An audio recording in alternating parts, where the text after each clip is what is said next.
What in truth are you?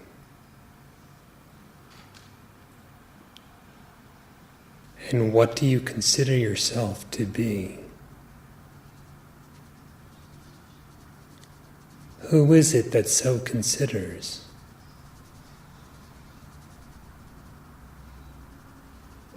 What you regard as your identity goes into the fabric of all that is thought of. Beyond thought, what in truth are you? The reality of your being, which is of the nature of existence, consciousness, bliss, and is to be known as Brahman,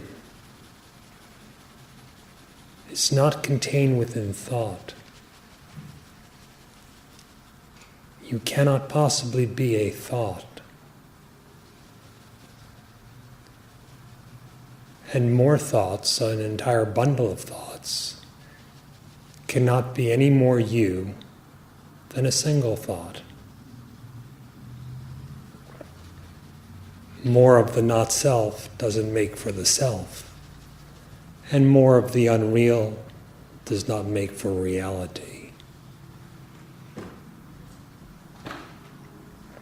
Beyond thought,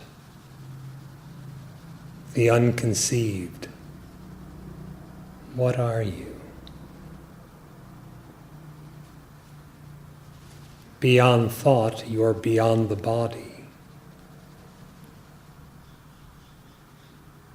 That is, transcendent of thought, you have no idea of a body or being embodied, or the I am the body misconception. Bodiless, you are unborn and imperishable. Bodiless, you are always unmoving, never the doer or actor of anything.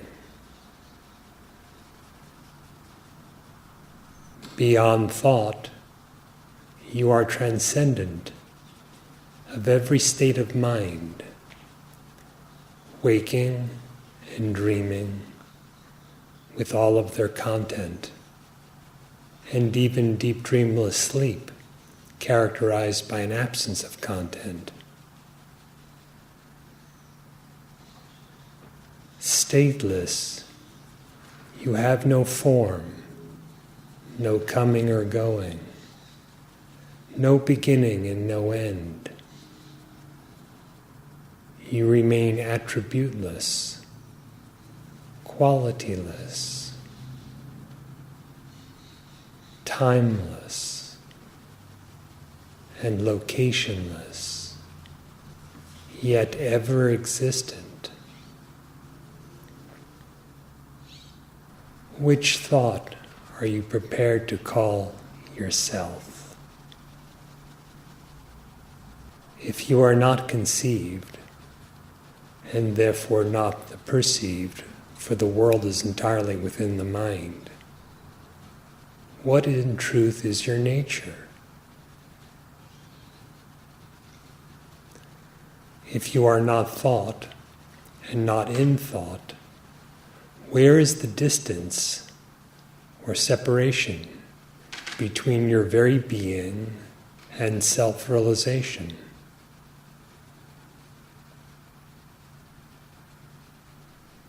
If you were thought or were within thought,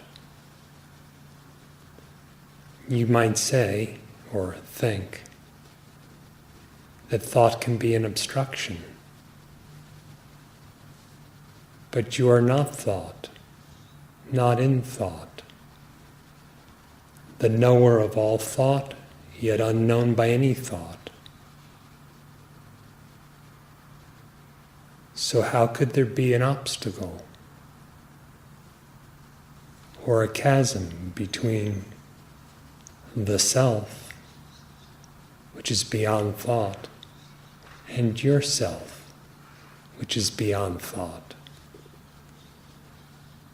Transcendent of ideas, thoughts, there is no duality, such as the self and myself, God and I.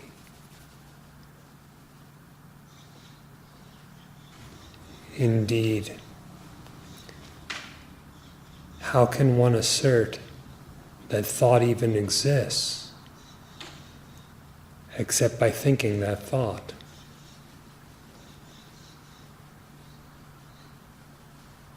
Thought has no existence apart from you, of the nature of unalloyed, forever unmodified, boundaryless consciousness.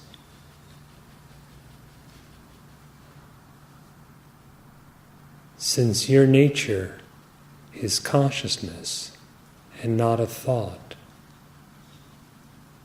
how can you be bound? Since the consciousness is inherently immutable, how could it possibly give rise to an existent thing called thought? If thought does not actually exist, then all of the content of thought, from the subtle to the gross, from the idea I, down to the notion of an existent external world, similarly, all of that is unreal. That which is real is that which truly exists.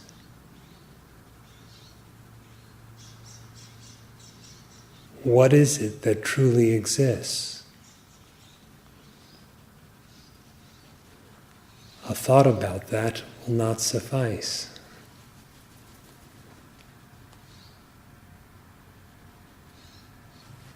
To know what is the reality, what exists, you must know your own existence. That being realized, the reality is known. For the self is the non-dual reality. Non-dual conveys the sense of without division, and also without any alternative.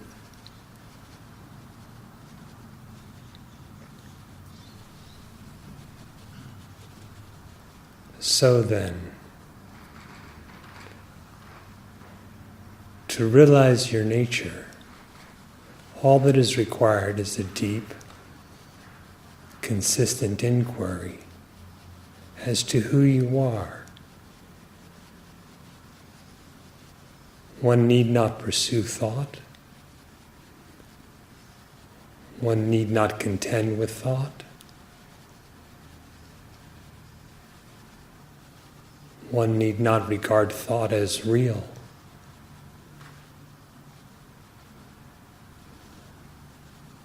Without thinking of yourself as this or as that, what in truth are you?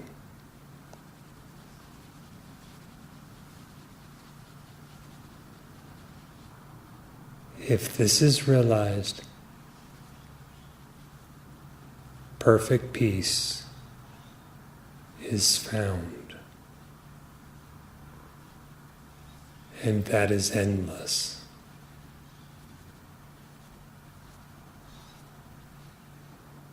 That inconceivable perfection, which is absolutely one and invariable, without anything else existing whatsoever, is the significance of Sri Bhagavan's silence.